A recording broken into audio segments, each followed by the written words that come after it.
Olá, sejam bem-vindos mais uma vez ao New Horizons Talks. É uma série de conversas em profundidade sobre os impactos na nossa sociedade da tecnologia, da inovação e de novos processos. Hoje comigo nós temos mais uma vez Jun Ho Kim, que é mestre em antropologia e doutorando também. Jun, seja muito bem-vindo mais uma vez ao New Horizons Talks. Opa, prazer, Fábio. Uma conversa com profundidade sobre o que hoje? Sobre o que hoje, então?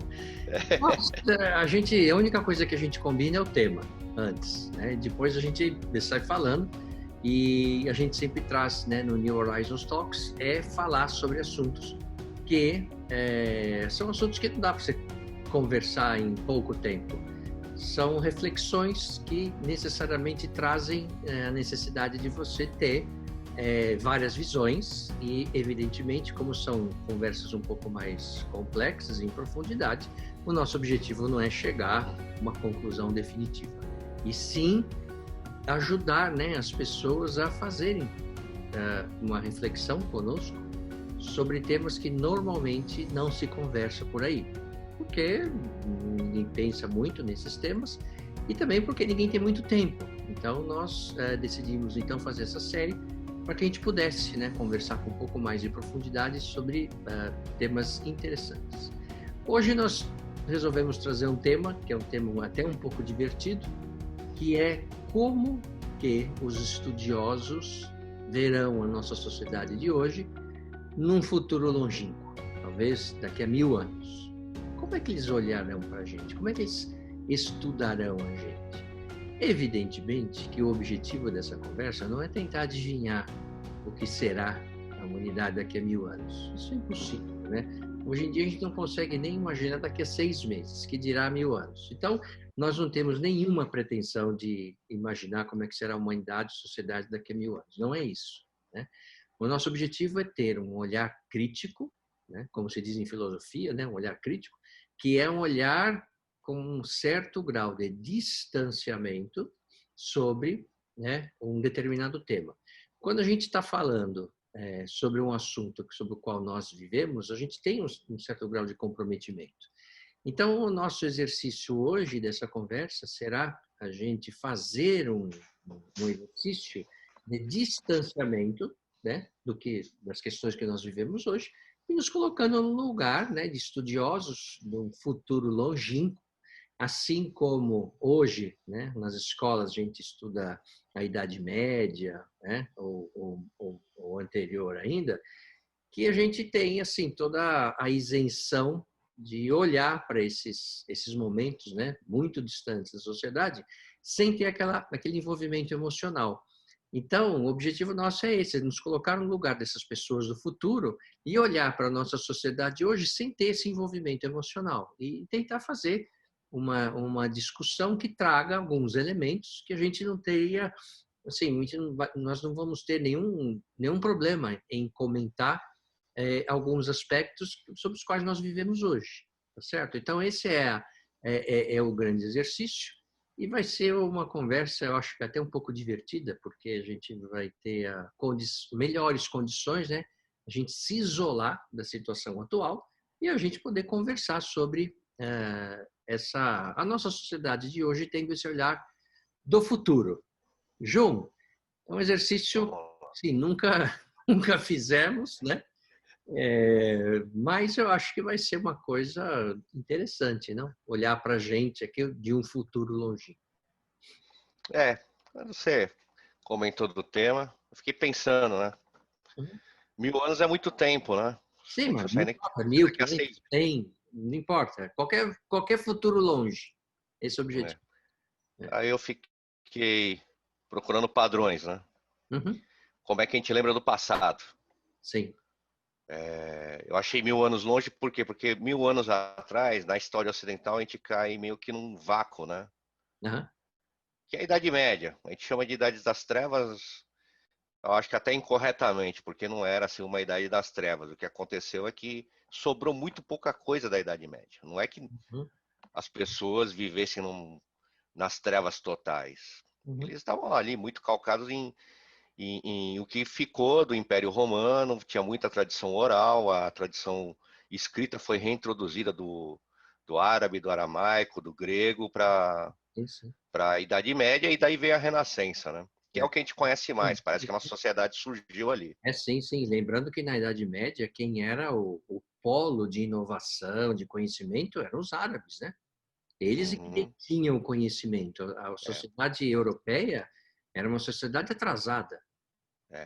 Então, acho que a gente tem um ponto que é a preservação do conhecimento. Uhum. Os gregos, a gente conhece os gregos hoje graças aos árabes. Essa é a verdade. Sim. Porque foi tudo traduzido para o árabe, teve coisa que ficou ali no Império Romano do Oriente, muita coisa ficou em grego e foi preservado isso. Uhum. E foi reintroduzido depois na Europa. A gente conhece os gregos por isso. Então, acho que tem uma coisa assim, de 2.500 anos atrás, Uhum. que foi muito importante, que é a tradição helênica, a Uhum. cultura helênica. Uhum. Então, o que marca na história? Cara, ciência, Uhum. conhecimento, filosofia. E para o cara ter isso, sobretudo, ele tem um sistema de ensino Uhum. muito crítico e eficiente. Sim. Isso foi preservado durante os gregos. E aí, na Idade Média, a gente passou aí um período onde aparentemente não houve uma grande mudança durante 1000 anos, Uhum. mas isso também é meio relativo. O problema é que a gente não tem muita evidência histórica do que de fato aconteceu ali na Idade Média. Uhum. Sim, não tem com a abundância que tem de outras fases históricas. E o que realmente marca assim, o primeiro ponto é o conhecimento, o que fica preservado. O segundo ponto que eu acho que é importante é o que realmente traz transformação histórica. Uhum. Vamos lembrar não de 1000 anos atrás, mas 500 anos atrás, que é a invenção da imprensa. Uhum. A imprensa por si só não é uma tecnologia inovadora. Sim, de fato existia tipos móveis, é uma coisa que existia de forma arcaica em vários lugares. Sim, sim. E é uma coisa que fez muita diferença no Ocidente, porque a Sim. gente tinha ali o que a imprensa trouxe foi a vetorização de uma mudança da estrutura de poder na época, que era muito centralizada na Igreja Católica, que por sua vez dominava o controle da palavra. Assim, Sim. as Bíblias eram em latim. E a Uhum. história do Gutenberg não é só que ele produziu uma Bíblia em massa, ele traduziu a Bíblia. Uhum. Uhum. Tyndale, que é um britânico que foi executado, ele fez a primeira tentativa de tradução da Bíblia, ele foi executado durante a escrita do Pentateuco, ele começou a escrever antes do Gutenberg. Então, o Uhum. que foi revolucionário ali não foi só a história dos tipos móveis, mas foi o fato de poder ter possibilitado a difusão de versões da Bíblia que não eram em latim. Aí veio lá a Reforma, depois a Uhum. própria Igreja teve a Contra-Reforma, etc. Uhum. Então, acho que são duas coisas importantes que vão fazer com que nós sejamos lembrados no futuro, se for o caso. Uhum. O que ficar do nosso conhecimento da educação, ou marcar uma mudança em termos disso, Uhum. e a gente pode entrar em detalhes sobre isso, a tecnologia, a internet, as redes, Uhum. o quanto que isso de fato vai ficar para daqui a 1000 anos comparado ao que os gregos deixaram, Sim, sim, e o sim. que da nossa tecnologia hoje vai realmente mudar a história daqui para frente. Uma Uhum. outra tecnologia que a gente pode mencionar fora a imprensa é a tecnologia nuclear. Uhum. Assim, quando explodiram a bomba atômica, não é a energia nuclear pela energia nuclear. A lógica geopolítica foi refeita na humanidade como nunca aconteceu na história toda do mundo. Sim, de uma forma Se muito pela rápida. primeira vez a aniquilação se tornou uma realidade. Então Uhum. isso mudou a geopolítica global. Uhum. Os atores geopolíticos realmente importantes no mundo são aqueles que detêm a bomba atômica. Isso é um fato. Não É, importa o tamanho do país. Israel vai ser importante sempre, porque eles têm bomba atômica. Podem uhum. negar, mas eles têm. Sim. Então, quando a gente olha a tecnologia, fala, putz, iPhone é legal, computador é legal, computador é legal, mas a gente tem que procurar entender e falar, bom, legal, o que vai daqui a 1000 anos vai ser a grande diferença Uhum. que vai ter mudado a história da humanidade? Eu Uhum. chutaria uma, Uhum. o recalque da morte. Uhum. Eu acho que a gente vai ser marcado por ser uma sociedade que que tem uma obsessão por recalcar a morte. O Isso. recalque da morte não é só Mas o recalque. querer viver para sempre, Ah, prolongar a vida indefinidamente, consertar o corpo para uhum, continuar vivendo, mas a gente recalca socialmente a morte. As crianças não vão mais para funerais. uhum, sim, sim, sim. Outro dia, uma pessoa muito próxima de mim morreu lá, um amigo dele, que foi um mentor dele. E ele falou, pô, acho que eu não vou lá no funeral dele. É uma pessoa bem jovem, né? Não vou Hum. no funeral do cara porque eu vou me sentir mal, gostava muito dele. Eu expliquei pra ele, falei, o funeral, ele não é feito pro morto, é feito pros vivos. Ah, mas evidente, o morto já era, né? Claro, É, claro. é um rito de passagem que a gente tira a pessoa que morreu, isso em todos os ritos funerários que existem na sociedade humana. É, é, é o rito no qual a gente tira uma pessoa do tecido social. Uhum, uhum, E quando você não faz isso, isso fica recalcado. sim. Sim. As pessoas, aí fica essas coisas anacrônicas. Na internet você tem a página do cara que morreu. E as pessoas ficam lá postando coisa lá no. Pedindo contato via o LinkedIn do cara que morreu. Já vi isso, Uhum, uhum, sabe? E, e tecnologicamente ele tem essa obsessão para superar a morte.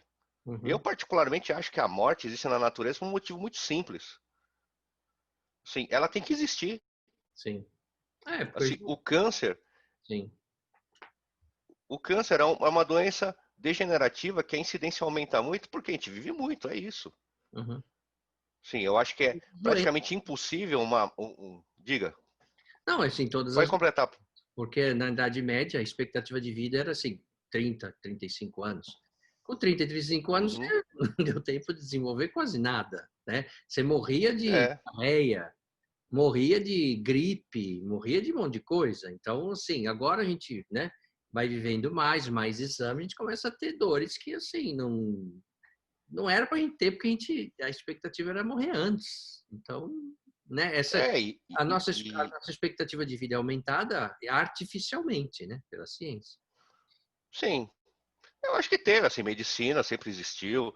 Por Sim. mais que a gente diga que a medicina da Idade Média foi uma coisa bárbara, e etc., é uma medicina que existia desde a época dos gregos. Grande parte da medicina que se praticava na Idade Média era a medicina galênica, hipocrática, e tem alguma eficácia que, quando não é uma coisa que a ciência consegue comprovar, a gente chama antropologicamente de eficácia simbólica, né? Bom, João, na época Ela- de Cristo, né, o apóstolo Lucas, ele era médico, Uhum, é, né? Depois, na Idade Média, foram os barbeiros que pegaram esse papel, né? exatamente. E Mas, aí a gente tem um aumento da expectativa de vida, existe um aumento linear, quando você olha o século XX, sobretudo, a expectativa de vida vai aumentando. sim. E aí a gente tem essa ilusão de que a gente vai conseguir viver para sempre, vai viver muito, vai viver séculos. Pode Uhum, até ser que consiga. Conseguindo ou não, acho que a gente vai ser marcado por esse processo de recalque da morte. uhum, Porque isso é uma coisa que começou ali, cara, simbolicamente, a gente pode até falar, tem um romance que é o basilar desse pensamento crítico, o Frankenstein. uhum, Assim, acho que é a primeira vez que se pensou no campo da arte uma crítica em relação à ciência, uhum. nesse sentido de recalque da morte. O Frankenstein, eu acho que é uma grande obra que já olha ali no século XIX, né? Século XIX, século XIX, o, o, a onipotência da ciência perante a morte. Uhum. Esse sentimento de que a ciência conseguiria enganar a morte já era uma coisa dada ali no século Sim, XIX. é. É um Mas, processo, portanto, já tem 100 anos. sim, mas o livro Crítica da Razão Pura também, né? Uhum, Também é um também. crítico sobre o processo É. científico. E a gente tem uma sequência de obras críticas a isso, mas a ciência, a tecnologia atua assim. Uma coisa é mitigar doença, mitigar sofrimento, mas existem empreendimentos específicos em prolongar a vida indefinidamente. Existe Claro, claro, uma pesquisa séria nesse sentido. é A claro. criogenia é uma delas, entendeu? A pessoa fala, não temos tecnologia hoje, vou congelar o cara Uhum, e daqui a 300 anos vou reviver o cara. uhum, Então, eu acho o seguinte, daqui a 1000 anos, a civilização humana continuar existindo, olha, e fala, pô, passamos 400 anos uhum. obcecadamente atrás do recalque da morte. Eu acho que vamos ser lembrados por isso. É. Então, quando a gente definiu o tema, eu falei, caramba, como é que eu consigo me isolar e suficiente para olhar para hoje de uma forma que eu não tenha nenhum traço de envolvimento, como a gente olha para a Idade Média. Assim, eu parti de algumas premissas mínimas, né? A primeira premissa mínima é imaginar que daqui a alguns séculos, né, o capitalismo continuaria modificado, mas mantendo as condições mínimas de sociedade, porque a gente não acredita muito nisso, porque a gente não pensa nisso, mas se amanhã acabar com todos os modelos sociais que nós temos, inclusive econômicos, a gente pode voltar para a Idade da Pedra em 2 semanas, né? É só cortar energia elétrica, água encanada. A gente viu uma amostrinha o que foi na pandemia, né? Uma amostrinha pequenininha. Mas a gente imagina, né? Como a gente chegou até o grau, desse grau de desenvolvimento que a sociedade chegou, a gente só tem na cabeça a possibilidade de melhorar daqui para frente, não voltar para trás. Eu acho que o grande aspecto da pandemia foi que a gente teve um vislumbre do que é voltar para trás. E voltar para trás não fazia parte das nossas expectativas, tá certo? Então a gente só consegue imaginar o futuro andando para frente. E aí, né, lembrando o desenho lá dos Jetsons, carro voador, que não sei o quê, tarará, assim, mas como é que seria um mundo que a gente não tivesse nenhuma segurança mínima de sociedade? E a gente acha que esses problemas estão resolvidos. E a gente viu que não. Esses problemas não estão resolvidos. Ou seja, a miséria, a fome, a barbárie, a selva, a idade da pedra nos espreita pela janela. É só o negócio dar muito errado, a gente volta rapidinho para lá, né? Então a gente, quando fala muito, né, da miséria humana, miséria mesmo, da fome, da miséria, a fome e a miséria, eles não são uma exceção, eles sempre foram a regra na história da humanidade. A novidade veio com a riqueza, né? Com a fartura. A fartura é a exceção, não é a regra. Na história da humanidade sempre foi a falta, a dificuldade, a miséria, a fome, a peste, a doença. Essa foi a história da humanidade. Hoje, se você pega 10 mil anos atrás até hoje, até antes da Revolução Industrial, essa era a regra, né? A novidade foi que depois da Revolução Industrial nós conseguimos ter, né, bens que puderam ser compartilhados em massa. Muito embora ainda a gente tenha fome no mundo, né, localizado em algumas regiões, lamentavelmente, mas é a exceção, né? A fartura é uma exceção, né? Então, quando eu, partindo disso, pessoal, vai continuar, e vai ter algumas modificações e tal, mas esse modelo, né, o modelo de segurança, né, continuará. Eu acho que eles vão olhar para a gente e eles vão olhar e falar assim, olha só, primeiro que eu acho que o primeiro comentário que eles farão, falando um pouco do que você comentou, falar, olha, eles viviam só até 80 anos, alguns até 100, porque eu imagino que daqui a alguns séculos facilmente o ser humano pode chegar a 200 anos, né?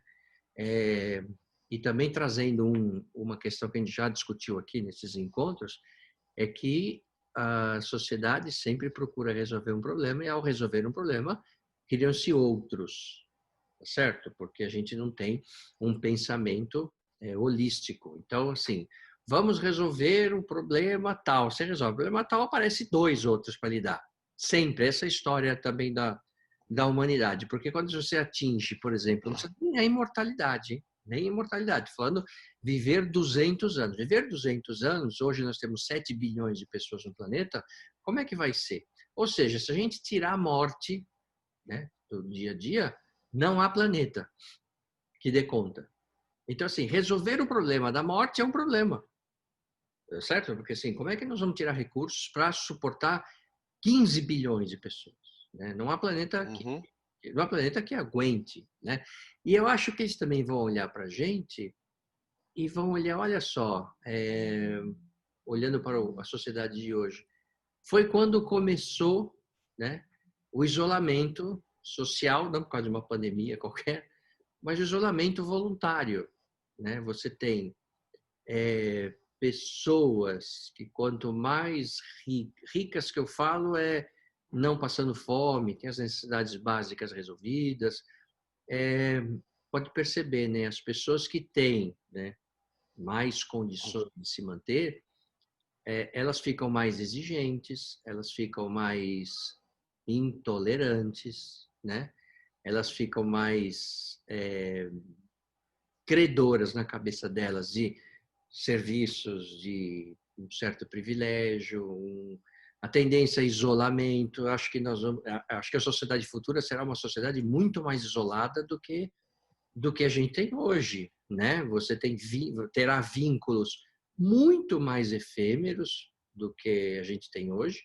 Então eles vão olhar para a gente hoje, imagino, falando assim, olha, eles ainda mantinham essas instituições, né? Por exemplo, família, tal, que era uma necessidade grupal. Não que não terá, né? Mas serão vínculos muito mais etéreos, tá certo? Porque antes para você, por exemplo, né? Décadas atrás, para você ter sexo, você tinha que casar, né? Claro, na prostituição sempre houve, mas você, para ter uma garantia, uma família, que não sei o que, você tinha que ter um vínculo mais forte. A partir do momento de hoje que a gente vê, né, os vínculos muito mais escassos, vínculos muito mais frágeis, tá certo? Hoje você não precisa pagar para ter sexo, né? Você, assim, para que eu vou ter vínculo com isso? E você vê as pessoas tendo, e é interessante, né?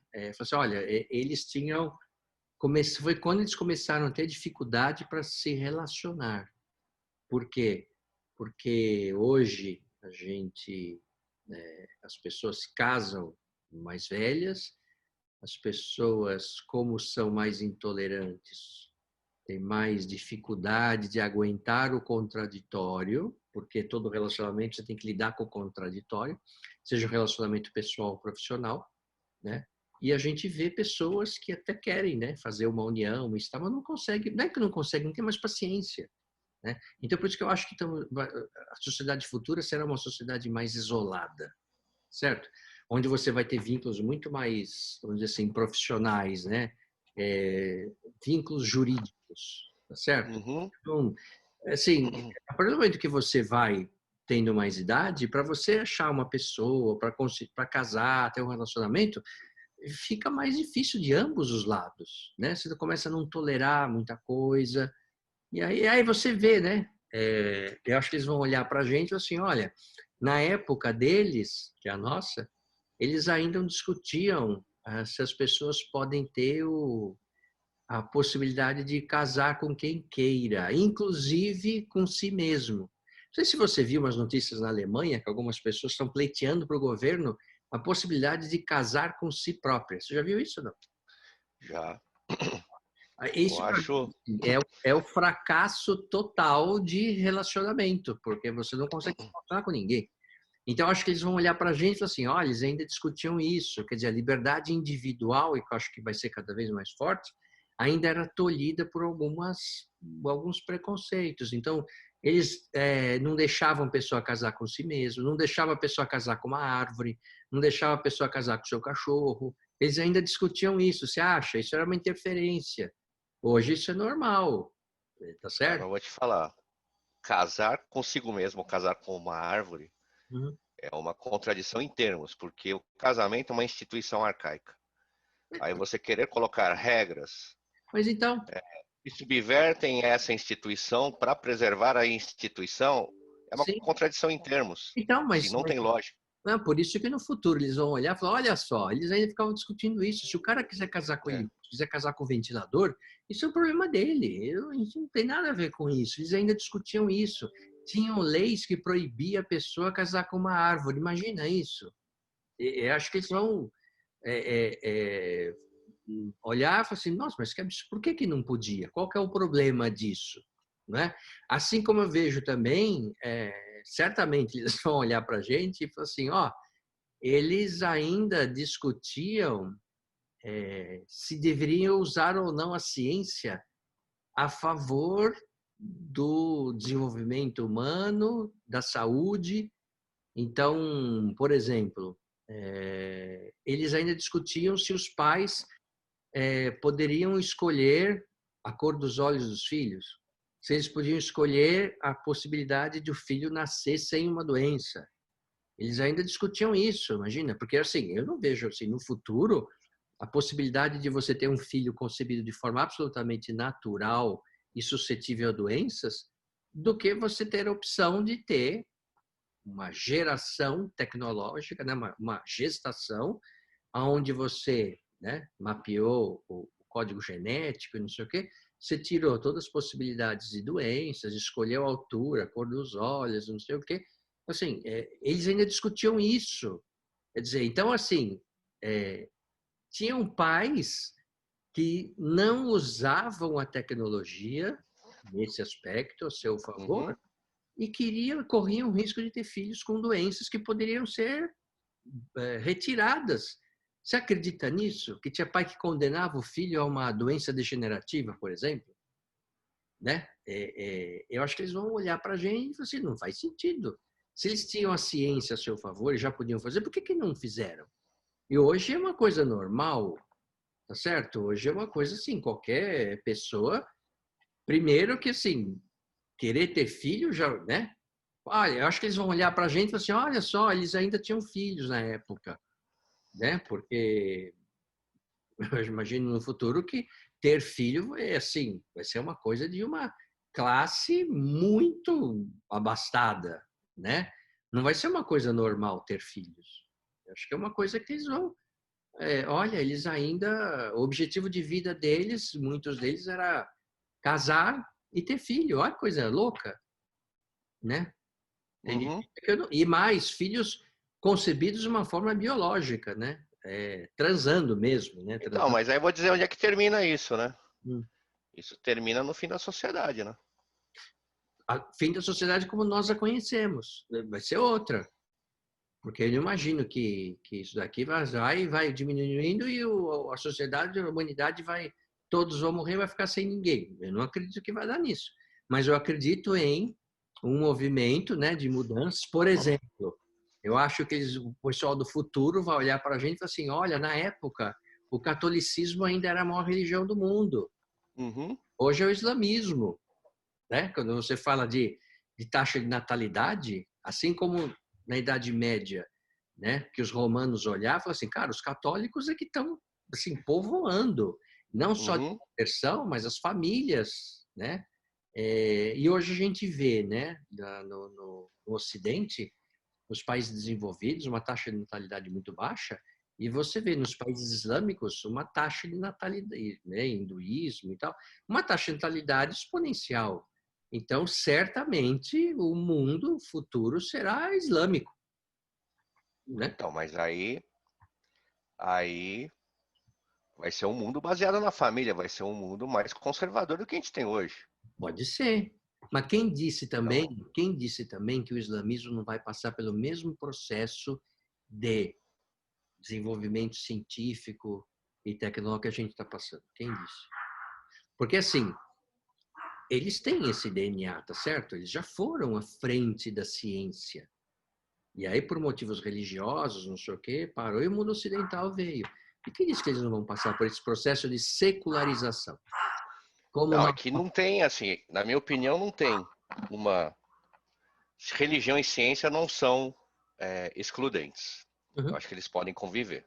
sim. Como, de fato, a Igreja Católica foi o grande mecenas da ciência durante a Renascença. Uhum, Depois botaram lá o livro lá do Galileu, sim. do Descartes, lá na lista dos livros proibidos.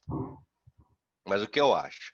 Enquanto você tem uma religião que predomina dentro de uma sociedade, instituições sociais que não estão ligadas ao racionalismo ou utilitarismo, elas continuam existindo. Uhum.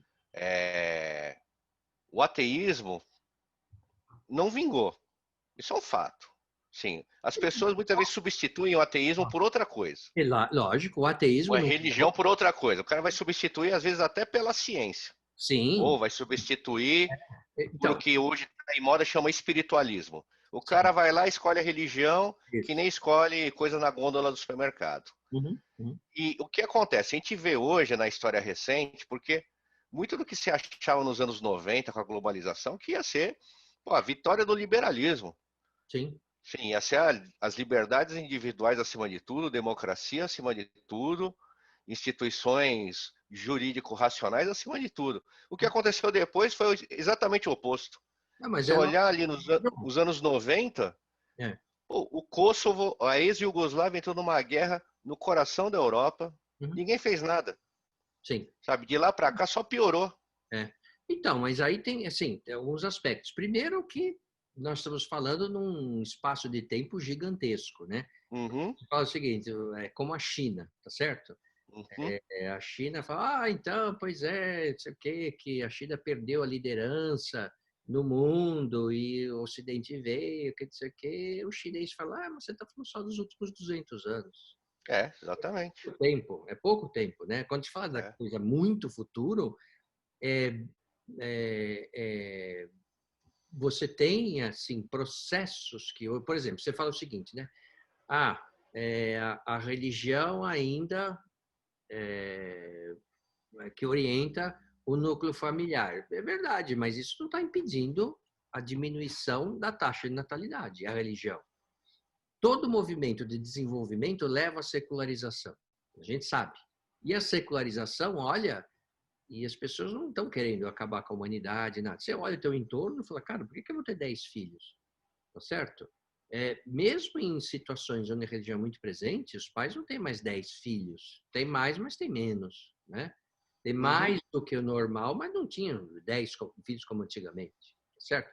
Então, é um uhum, processo natural. A secularização é um processo natural. Então, hoje que a gente vê países, né, onde o Irã, né, de um país persa, onde você tem grande parte aí da, né, a sociedade regida por uma religião, quem disse que daqui a 1000 anos vai continuar? Então, assim, o processo de secularização, ele é, conforme você tem um aumento de renda, de condições, ele é inevitável. Ele é inevitável. E quando você fala assim, não tem que o ateísmo não vingou, eu acho que não vai vingar nunca, por um motivo. A pessoa que adota o ateísmo, ela joga toda essa energia, que eu também não acredito em Deus, mas acredito na ciência, acredito na política, acredito em mim mesmo, acredito, como você falou, né, escolhe, né, na prateleira das religiões aquilo que mais interessa. Ele passa a acreditar em alguma coisa, certo? Então, assim, eu acho que a sociedade, por mais secular que seja, ela nunca será uma sociedade ateia. Assim, uhum. não será. A sociedade vai acreditar em alguma coisa, né? Seja lá o que for, seja lá o que for, né? Até porque também a gente vê, né, que o próprio Deus, na concepção do ser humano, ele vai se modificando, né? Sim. E é engraçado que quanto mais a sociedade se torna secular, maior é a necessidade de algo estável, que não muda, né? Então você fala o seguinte, né? Então, por isso que eu acho que, O livro mais vendido do mundo hoje, qual é? Continua sendo a Bíblia. aham, por isso que eu acho que lá na frente a gente vai ser criticado justamente por causa desse excesso de positivismo, Ah, mas lógico. porque porque a Claro. religião ela é naturalmente antipositivista. Todas as religiões são É, antipositivistas. Estão sempre falando da finitude do homem. isso. E a ciência é o contrário. A ciência é Isso. positivista. E a gente está vivendo um período agora, né, nos últimos séculos, um período positivista, porque a ciência conseguiu resolver, entre muitas aspas, os problemas que ameaçavam a humanidade. Fome, peste, né? Então, assim, a gente foi educado, a nossa sociedade hoje, a acreditar que a ciência vai resolver tudo, né? Então, assim, como a ciência resolve tudo, por que eu vou ter que ficar lidando com coisas insolúveis, com coisas complicadas? Não, eu vivi num mundo, eu vivo num mundo que tudo se resolve. Então, assim, por que eu vou ter um relacionamento que eu vou ter que ficar lidando com esse problema? Por que eu vou ter um filho que eu vou ter que ficar lidando com essa questão? É melhor adotar um cachorro, adotar um golden é mais fácil.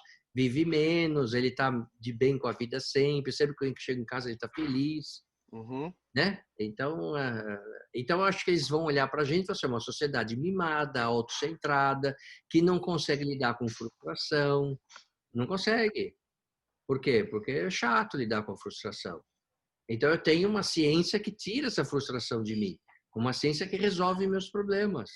Eu não quero ter problema. Então, ô, ciência, vai, inventa um produto aí, faz um app para eu resolver meus problemas, né? A gente está Uhum. habituado a isso. E é assim, como a sociedade é de fartura, você vê movimentos, né? Como, por exemplo, que a gente está vendo, um movimento ridículo, que é esse negócio de falar na linguagem neutra.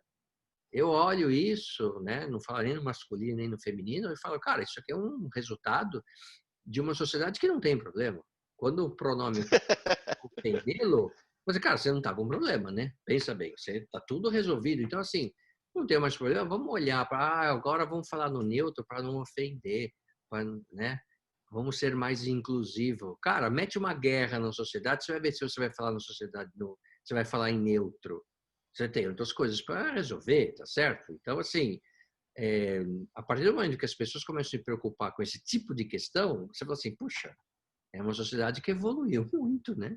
Que não tem mais se preocupar com fome, com miséria, e não que não exista. Existe, mas ele está satisfeito. Aí vão falar Bom, de. evoluiu do ponto de vista material, né? É, sim, claro. Mas escuta, Porque é, a ciência o que, que é? É resolver problemas materiais, físicos, tangíveis, não é? A ciência é isso. eu acho que a tecnologia é isso. É, mas se falar assim também. É, Ciência ela está antes da tecnologia, né? tecnologia é a manifestação física da Tanto ciência. que hoje o grande ataque que é feito à ciência é por causa disso, né? Uhum, Hoje existe um grande ataque. Isso não é só no Brasil, isso é no mundo. uhum, Assim, que você aplicar, investir dinheiro só em ciência utilitária. O que é ciência utilitária? Aquela que você consegue olhar e falar, isso aqui vai virar tecnologia é. daqui a 15 anos. Então, Só mas que aí você não consegue prever de antemão a ciência que vai dar resultado daqui a 100 anos, 200 anos. imagina. Inclusive o laser, quando foi o cara descobriu o laser, ninguém sabia para que servia isso. Uhum, Era um treco, uma solução atrás de um problema. uhum, Os usos do laser apareceram só 30 anos depois, praticamente. uhum, Então a ciência ela tem que ser desenvolvida sem um propósito imediato. uhum, Assim, existe uma diferença entre ciência e tecnologia. A ciência, ela busca a verdade. E a verdade é um valor absoluto. Ela, por mais que ela seja provisória, ela é um valor absoluto. Ela é provisória enquanto valor de verdade, mas enquanto objetivo, ele é absoluto. E a ciência tem mecanismos autorregulatórios para validar ou invalidar uma verdade científica. Então, ao longo de a história científica, você vai ver teorias caindo, outras entrando, você consertando. Já a tecnologia não, a tecnologia ela tem que funcionar.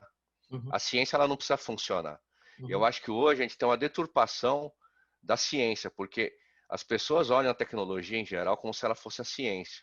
uhum. E não é. A ciência, ela busca uma coisa diferente da tecnologia. Sim, E sim. aí a tecnologia é que está muito atrás da onipotência. Existe uma onipotência da ciência? Existe no sentido de que a ciência quer explicar Deus. No Uhum, limite é isso. uhum. Quando você fala do Big Bang, etc., na hora que você olha aquilo, fala, pô, a necessidade da mente humana saber o lugar do ser humano no universo, é isso. É, Isso sim. é uma necessidade da mente humana. Uhum, A tecnologia não está ligando para o Big Bang. uhum, Esse é um fato. uhum. Eu acho É, que tem hoje uma, uma fé muito grande na tecnologia. Muita gente substitui a religião pela tecnologia, pelo app, pelo sim. algoritmo. O É, cara é. vai perguntar Esse é o novo Deus, é. Ô, para Ju, Alexia o que, que ele vai fazer hoje. mas aí veja só a situação, né? Outra coisa que eles podem falar da gente. Fala, olha só, é, a ciência pura, ela, ela não é alimentada pelo mercado, certo? Por quê? Porque o mercado olha e fala assim, cara, eu preciso de um retorno disso. O retorno disso eu vou lá para a ciência utilitária, que é onde vai estar o Uhum. retorno, onde eu vou poder ter o meu retorno sobre o investimento. Muito bom. E aí você vê a proliferação disso. E captação das melhores mentes, né, para a ciência utilitária. Então, assim, se você pega, até pouco tempo atrás, para onde iam as melhores mentes? Iam resolver alguns problemas humanos, né? Então, ia para estudo da medicina, ia fazer o Canal do Panamá, ia fazer a exploração espacial, a energia nuclear, né? Esses eram os grandes físicos, eu falo de Rutherford, Einstein, Uhum. esses caras aí parrudos, tá certo? Para onde vão os melhores cérebros hoje? Para fazer algoritmo para a Amazon, para o Google, para a Apple, Facebook. Os melhores cérebros vão para a ciência utilitária. Muito bom. Aí ele falou assim, bom, a ciência pura não pode depender do mercado, então vai depender de quem? Vai depender dos governos. E os governos estão cada vez mais endividados, né? É, cada vez mais com menos recursos. E te fala, cara, se você pega o projeto Apollo da NASA na década de 60, o que foram 400 mil pessoas, foi um projeto de bilhões de dólares. Da onde o governo vai tirar esse dinheiro hoje para... Tanto é que a NASA se associa agora lá a Uhum. SpaceX para fazer a exploração de Marte. Então você tem uma situação complexa que a ciência pura demanda muito dinheiro, não tem de recurso de onde tirar, e você vê a ciência utilitária com recursos. Então, cara, eu preciso de gente boa, tá aqui o dinheiro, vamos fazer ciência utilitária. Então, acho que é uma coisa que eles vão olhar para a gente e falar assim, eles só se preocupavam com o utilitarismo da ciência, né? É, E eu acho que essa vai ser uma crítica. vai ser, claro, claro que será, claro que Eu será. acho que essa crítica ela vai ser da mesma dimensão da crítica que a gente faz da ciência medieval. Uhum. Sabe? Hoje a ciência está sendo dominada cada vez mais pelo mercado, por regras de mercado. Lá É, atrás era dominada por dogmas religiosos. hoje é E o aí mercado. aquilo paralisou a ciência, É. porque paralisa o pensamento crítico. Uhum. Uhum. Qual que era a vantagem do grego? O grego tinha lá, ele era democracia numas, né? Porque, como falava lá o Aristóteles ou Platão, não lembro qual dos dois, que é, dou graças ao deuses porque eu sou homem livre. E o que mais? Eu sou homem livre e tenho propriedade, alguma coisa assim. Uhum. Sim, era uma sociedade escravocrata. Total. O Sim, Aristóteles falava que assim, ele não consegue imaginar uma sociedade sem escravos. é. Falava, assim, A democracia era para aquele grupo de pessoas, cara. Tinha que ter propriedade, ser livre e ser grego. É isso aí. Dou graças ao Deus porque eu sou grego, livre e tenho propriedade. É uma coisa assim. não, a situação Então era... era uma democracia para poucos. Mas É, aí eles tinham lá pessoas. Falaram, pô, eu vou pensar. O cara vai fazer o que o ser humano faz de melhor, pensar. E eu acho que existe um problema hoje na sociedade que a gente tem tanta abundância de recurso. Tudo bem, estamos falando de uma bolha, mas isso é verdade no ponto de vista do pensamento, isso é uma verdade. A gente tem uma abundância de informação, uma abundância de recursos que as pessoas desaprenderam a pensar. mas lógico, é E evidente. aí nós estamos perdendo o melhor da humanidade, que Não, é mas é a capacidade de pensar. todo utilitarismo, ele vem assim para reduzir gasto cognitivo. Então, pegar um exemplo clássico para você ir para algum lugar, você tem que olhar, ver, olhar no mapa, ver o Waze. O Waze você não pensa. Google, você não pensa, né? Então, assim, são coisas muito práticas, mas, bom, a própria formação, né? A educação estruturada, sim, o objetivo é que você decore coisas, que você não Cara, pense. só vou fazer um exemplo sobre a ausência do pensamento. Pega o exemplo do Waze. Temos já uma geração baseada no Google Maps e Waze. Uhum, Tenta explicar para eles que o mundo é redondo. uhum. Eles não conseguem entender, por exemplo, as rotas que os aviões fazem que falam por cima pelo Polo Norte. Pô, porque ele olha o mapa plano. Pelo É, mapa plano está fazendo caminho mais longo. é lógico. Porque o Waze são quadradinhos. É, O Waze não olha o mundo como um mundo redondo, porque a escala é pequena. sim, E sim, aí, sim. quando o cara desse, você vai explicar para o cara por que a rota, isso eu passei recentemente, por que a rota mais curta, algumas vezes é pelos polos, o cara não entende, porque ele só enxerga aquele planisfério. Sim, sim, sim, sim. Ah, o mundo ele é retangular. Então, mas aí você, voltando lá nos gregos, né? O que eles falavam? Cara, existe dentro da sociedade pessoas que são feitas de escravos, pessoas que têm nossos negócios, pessoas que são soldados e pessoas que pensam. Então, os antigos falaram assim, cara, se eu não tiver o ócio, assim, eu me dedico a pensar. Se eu não tiver condições de ter o ócio, como é que eu vou pensar? Tanto é que assim as pessoas que cuidavam do dia a dia, que, né, que tinham coisas a fazer, são pessoas que negavam o ócio. E aí vem a palavra negócio. Uhum. São pessoas que têm que trabalhar, que têm que cuidar das coisas, não sei o quê. Então, os filósofos, eles assim, não faziam nada. Quer dizer, a dedicação deles pura era pensar. E realmente, quando você tem coisas para fazer, não sei o quê, você não pensa. Você não, assim, não dá tempo, porque você tem coisas para fazer, conta a pagar, que não sei o quê. Então, vamos separar as coisas aqui. Nós somos um grupo que o nosso objetivo é pensar. Então, nós temos que ter o ócio. Né? Temos que ter essa condição, porque senão como é que fica? E aí hoje a gente tem condições de ter muito ócio. Tem pessoas que têm condições de ter muito ócio. E onde ocupa esse ócio? Então, não é pensando. Não é pensando. Não é pensando. Assim, que toda a estrutura tá, assim, é o que eu falo, pensar dói. Quando Então eu dou temos um problema hoje, né? temos, claro, eu dou aula há 30 Temos anos. um problema. Então, assim, quando você fala para os alunos, né, montei alguns cursos de inovação. A gente quer coisa nova, a gente quer não sei o quê, tá bom. Quando você muda o modelo mental deles, assim, abre um chão, né? Eles ficam, assim, sem referências. Qual que é a referência do estudante hoje? O professor vai lá, vai trazer a teoria, a gente vai estudar um case e nós vamos discutir o case. Esse é o modelo tradicional que eles reclamam. Quando você tira esse modelo, eles ficam, eles não sabem reagir. Não sabem reagir, porque assim, tá bom, agora vocês vão pensar. Cara, mas eu não fui treinado a pensar. Porque assim, o pensamento é um treino. Não é da noite para o dia que você. Primeiro, o pensamento você tem que partir de algumas premissas que primeiro tem repertório, né? Sobre tal assunto. Sim, E se você sim. tem que buscar, a primeira coisa, tem que ter algum repertório. E depois o pensamento é um modelo, tem uma estrutura. Você tem que exercitar como se exercita um músculo. Não é que você sai pensando da noite para o dia. Então, assim, E hoje a pessoa não vai mais numa biblioteca. mas não faz sentido ir também, né? Pensa. Não.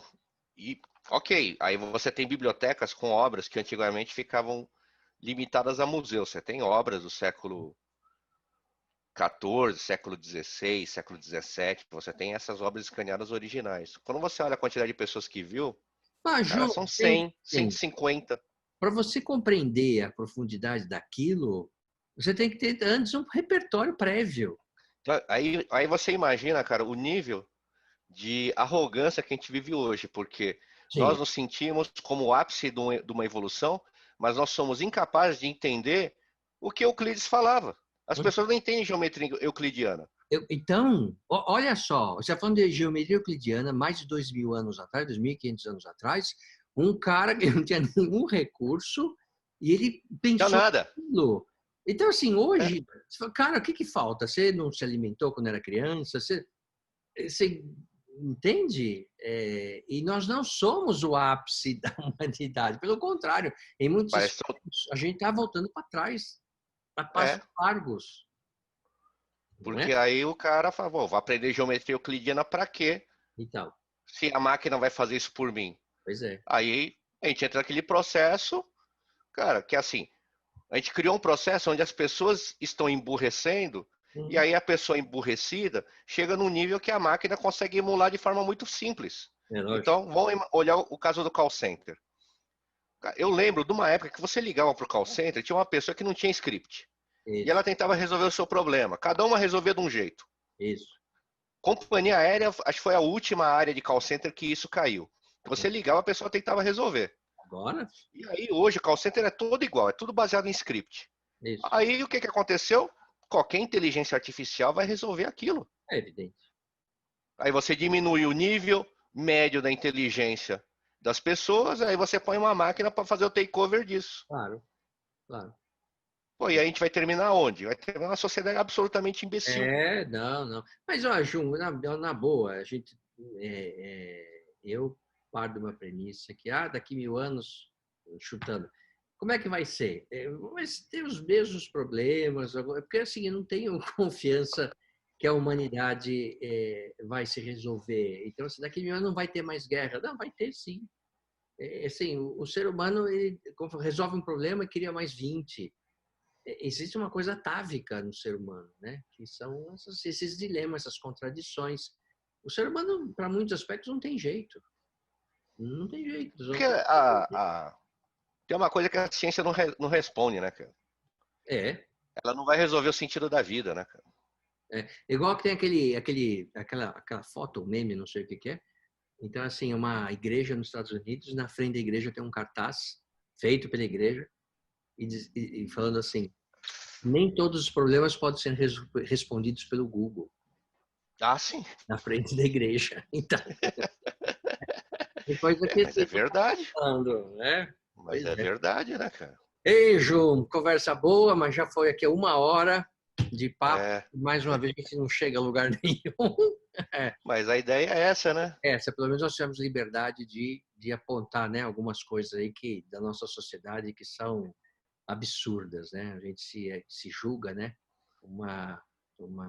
né, um animal racional, e a gente sabe que de racional mesmo a gente tem muito é pouco, né? Nós somos seres emocionais, ainda mais o brasileiro, né? Que eu acho que o brasileiro é passional, não é nem emocional.